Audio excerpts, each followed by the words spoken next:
जन सभी प्यारे साथियों को मैं राहुल सर आप सभी का स्वागत करता हूं आपके अपने YouTube channel target classes YouTube पर। आज का जो टॉपिक है बहुत ही महत्वपूर्ण रहने वाला है। ठीक है, इस टॉपिक इस समय जो है बहुत ज्यादा चर्चा में है। तो क्या है आज का टॉपिक और बहुत ज्यादा चर्चा में क्यों है, आइए जानते हैं। क्या है बाल विवाह। ठीक है, बाल विवाह मुक्त अभियान क्या सभी धर्मों पे लगेंगे लगा। ठीक है, तो बाल विवाह के विषय में आज हम बात करेंगे, क्योंकि हमारे यहाँ बाल विवाह बहुत ही ज्यादा प्रचलित है भारत में। ठीक है, जैसे कि देखा जाए राजस्थान का जो एरिया है वहाँ पे बाल विवाह, और लोग इसको धर्म से भी जोड़ते हैं कि हमारे धर्म में हमेशा से ये सारी चीजें चली आ रही हैं, तो ये हमेशा आगे भी चलती रहनी चाहिए। ठीक है, तो ये सारी चीजें हैं, तो इसके लिए एक अभियान चलाया गया। ठीक है, बाल विवाह मुक्त अभियान, तो इसी पे आज हम लोग बात करेंगे। बाल विवाह मुक्त अभियान क्या है, इसके नियम और क्या क्या चीजें इसमें बदलाव की गई हैं, और इसके लिए क्या सजा का प्रावधान है, सारे टॉपिक पे आज हम लोग बात करने वाले हैं। ठीक है, तो शुरुआत करते हैं सबसे पहले। ठीक है, कि बाल विवाह चर्चा में क्यों।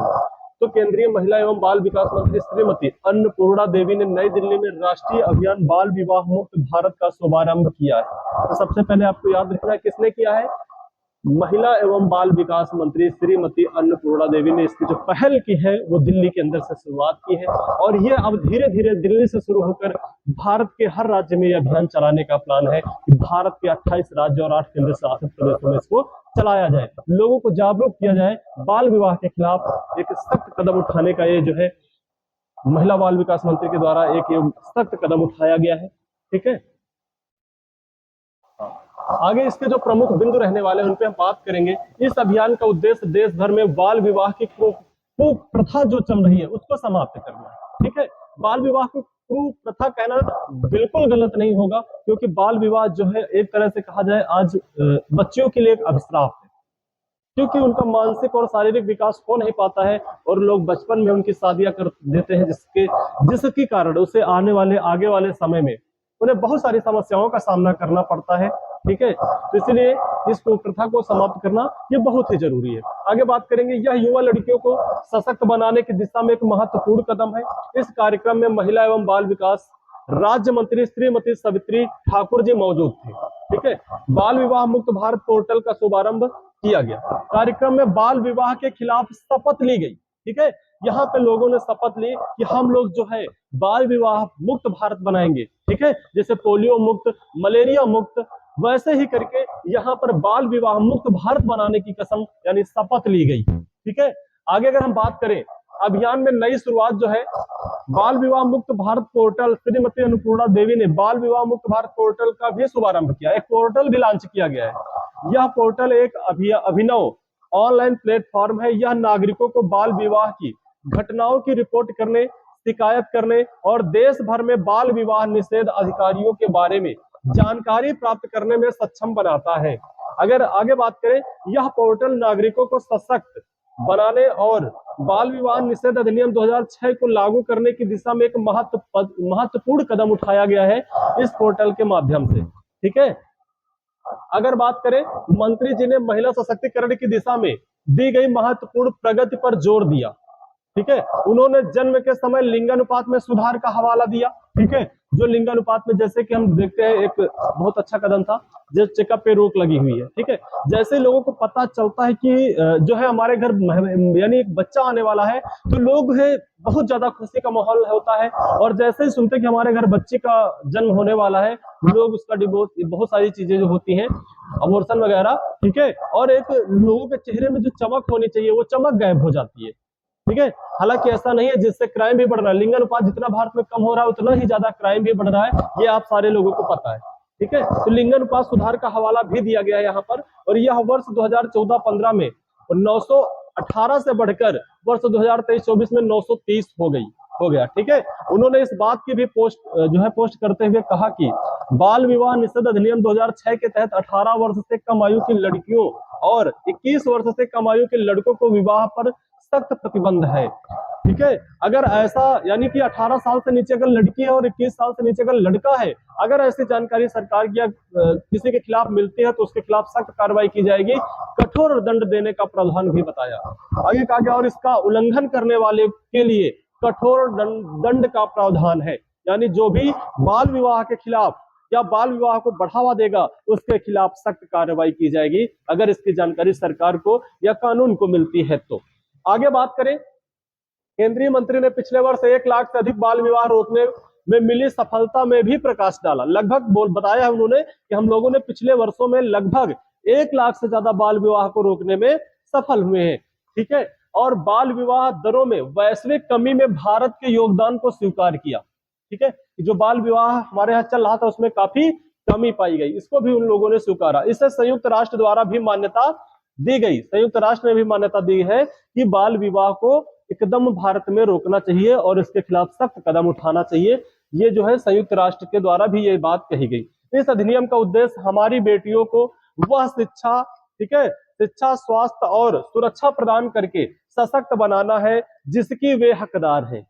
इस बात को आप लोग याद करिएगा। ठीक है, ये अभियान का जो उद्देश्य है हमारी बेटियों को वह शिक्षा, स्वास्थ्य और सुरक्षा प्रदान करके सशक्त बनाना जिसके वो लोग हकदार हैं, उनको उनके हक से ना छीना जाए। ठीक है, यह बात यहाँ पर कही गई। इस अभियान का शुभारंभ केवल एक कार्यक्रम में नहीं, यह बाल विवाह को मिटाने और हमारे देश की हर बेटी को सशक्त बनाने का एक मिशन है।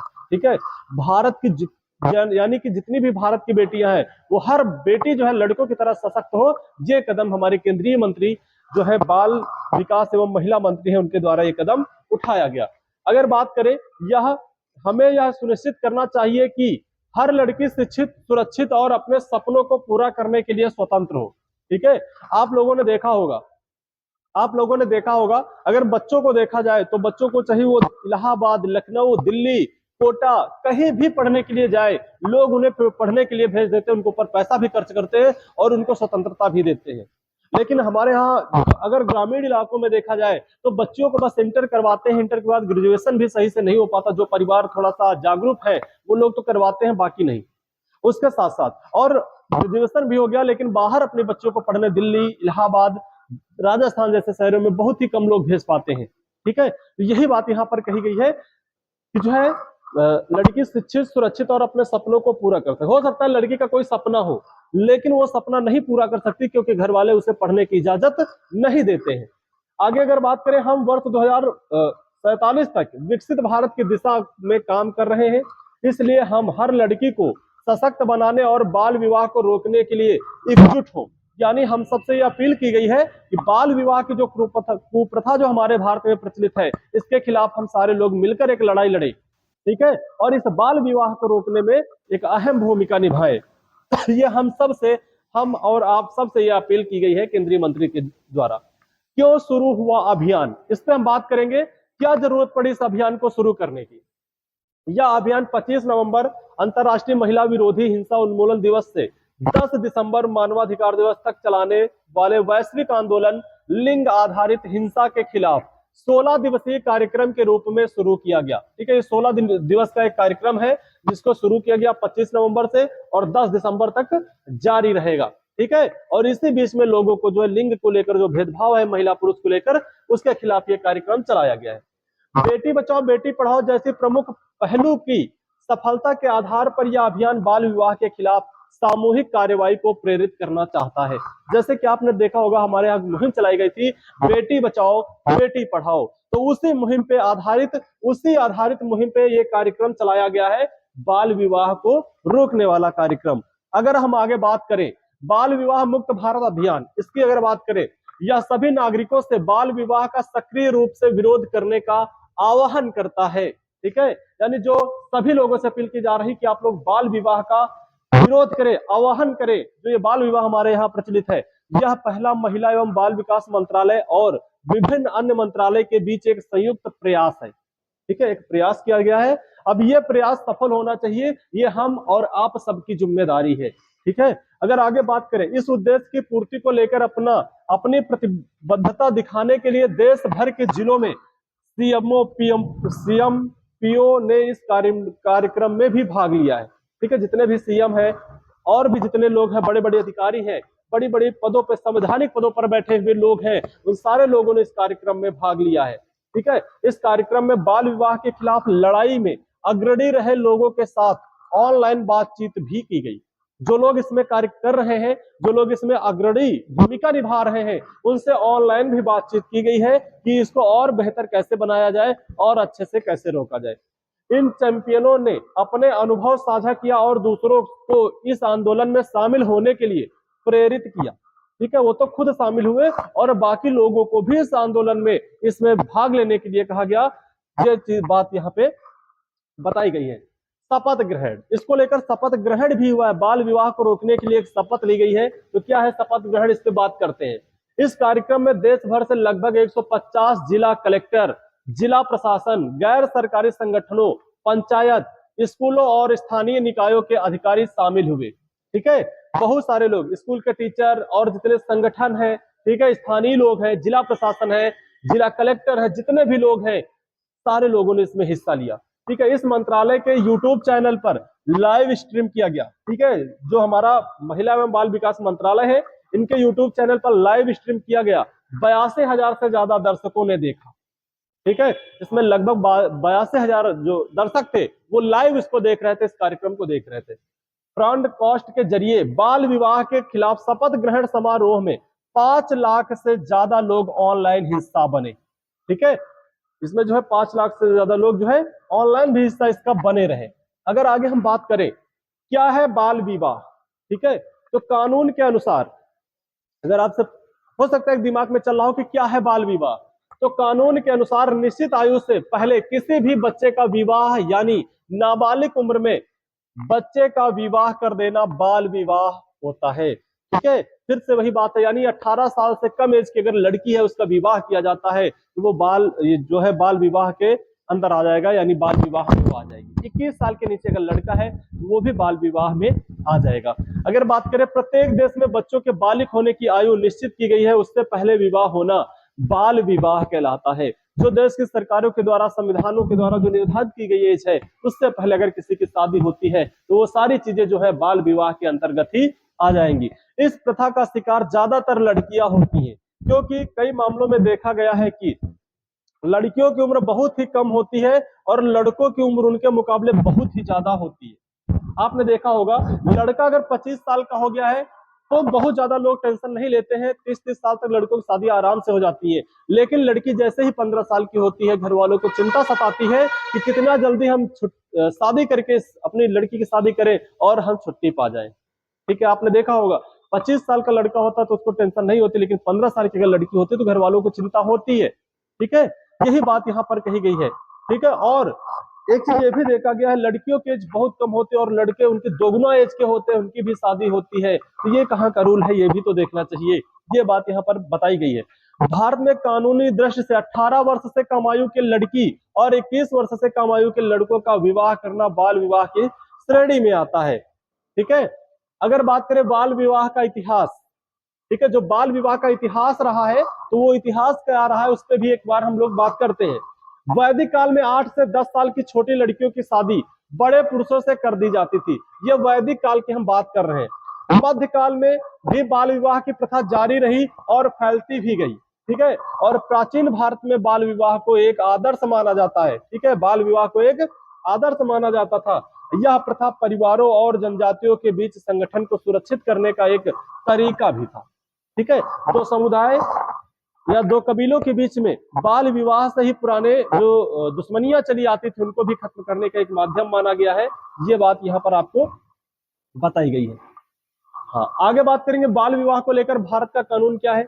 बाल विवाह अधिनियम 1929, ठीक है, बाल विवाह के खिलाफ सबसे पहले वर्ष 1929 में कानून बनाया गया था। ठीक है, बाल विवाह कानून इस वर्ष 1930 में अप्रैल माह की पहली तारीख को पूरे देश में लागू किया गया था। हालांकि उसे समय इस सिर्फ बाल विवाह के दुष्प्रभाव को खत्म करने के लिए ही शुरू किया गया था। ठीक है, 1930 में यह बात जब कही गई पूरे देश में लागू किया गया, इसका सिर्फ और सिर्फ उद्देश्य यही था कि बाल विवाह का जो दुष्प्रभाव है इसको कैसे खत्म किया जाए, इसी को लेकर ये चालू किया गया था। अगर बात करें हम इस कानून के अंतर्गत निम्न नियम लागू किए गए थे, वो नियम कौन कौन से। इस कानून के तहत विवाह के लिए मुख्य पुरुष की न्यूनतम आयु 21 वर्ष एवं महिलाओं की 18 वर्ष तय की गई थी। 18 से 21 से कम आयु के लड़के की नाबालिग से शादी होने पर पुरुष को 15 दिन की सजा एवं 1000 का जुर्माना देना होता था। ठीक है, यह बात जब कानून बना था तो ये कहा गया था अगर लड़का की नाबालिग से शादी होने पर, ठीक है, जो लड़का नाबालिग शादी होने पर तो पुरुष को 15 दिन की सजा एवं कितना 1000 रुपए का जुर्माना लगाया गया था। ठीक है, और 21 वर्ष से अधिक उम्र के पुरुष द्वारा नाबालिग लड़की के साथ विवाह करने पर पुरुष को बाल विवाह को आयोजित करने वाले लोगों को और लड़के एवं लड़की के अभिभावकों को 3 महीने की जेल की सजा और कुछ निश्चित की हुई जुर्माना देना होता था। ठीक है, अगर नाबालिग लड़का है तो 15 दिन के लिए, ठीक है, जेल। अगर नाबालिग लड़की है तो उसके लिए 3 महीने के जेल का प्रावधान बनाया गया था। ठीक है, लड़की के और लड़के के अभिभावकों को, जो लोग गार्जियन होते हैं। अगर बाल विवाह अधिनियम 2006 की बात करें, इसके बाद इस अधिनियम में समय के अनुसार संशोधन किया गया। भारत सरकार ने 2006 में बाल विवाह निषेध अधिनियम बनाया था। ठीक है, इसे 1 नवंबर 2007 को लागू किया। इस अधिनियम को लागू करने का उद्देश्य बाल विवाह को पूरी तरह से खत्म करना था। ठीक है, वर्ष 2006 के अधिनियम के अनुसार इसमें आयु की सीमा में कोई बदलाव नहीं किया गया, लेकिन इसमें बच्चों की सुरक्षा को लेकर कुछ बदलाव किए गए थे। ठीक है, कौन से बदलाव थे? अगर बात करें, इस कानून के तहत बाल विवाह के लिए मजबूर किए गए नाबालिग एवं लड़कों एवं लड़कियों को उनके वयस्क होने के बाद 2 वर्ष तक अपनी शादी तोड़ने का भी विकल्प दिया गया। मान लो कि आप नाबालिग हो और घर वालों ने जबरन आपकी शादी करा दी है, तो शादी के 2 वर्ष बाद तक भी आप, यानी बालिग होने के 2 वर्ष बाद तक आप उस शादी को तोड़ सकते थे। ये कानून यहाँ पर बनाया गया, अधिकार दिया गया लड़के और लड़की दोनों को। शादी टूट जाने के बाद लड़के पक्ष को बाल विवाह के दौरान लड़की पक्ष की ओर से मिले सभी कीमती सामान, पैसा और उपहार वापस करने होते थे। यानी शादी अगर टूट रही है, जो भी आपको दहेज मिल रहा है उस दहेज को वापस करना होता था। यह प्रावधान बनाया गया। इसके साथ ही जब तक लड़की की दूसरी शादी नहीं हो जाती या वह कमाने नहीं लग जाती, तब तक रहने के लिए घर भी देना होगा। यह प्रावधान बनाया गया था। ठीक है, इस संशोधन के बाद यदि कोई बालिग पुरुष नाबालिग लड़की से विवाह करता है तो उसे 3 महीने की जगह 2 वर्ष की सजा कर दी जाती है। ठीक है, 3 महीने की नहीं, 2 साल की सजा कर दी जाती है अगर कोई बालिग पुरुष नाबालिग लड़की से शादी करता है तो। साथ ही कुछ जुर्माना, साथ साथ उसके क्या कुछ जुर्माना भी लगाया जाता था। ठीक है, तो ये मुहिम जो है एक बार फिर से जोर पकड़ रही है, बाल विवाह। ठीक है, और ये मुहिम लगातार चलेगी। भारत के हर एक राज्य, हर एक जिले, हर एक शहर में ये मुहिम आपको अब देखने को मिलेगी। तो सभी लोग तैयार रहिए। आप लोग कमेंट बॉक्स में बताइए, जो ये मुहिम चलाई जा रही है बाल विवाह मुक्त भारत, क्या ये सही है? अगर सही है तो जबरदस्त कमेंट आप करिए, क्योंकि हमें तो लगता है कि ये सही है। किसी के साथ ऐसा नाइंसाफ नहीं होना चाहिए। बाल विवाह मुक्त भारत होना चाहिए। बालिग होने के बाद ही सभी की शादियां होनी चाहिए, चाहे वो लड़का हो चाहे वो लड़की हो। ठीक है, तो जय हिंद। आज के लिए इतना ही। आप सभी लोग कमेंट में जरूर बताएंगे। मिलते हैं नेक्स्ट क्लास में।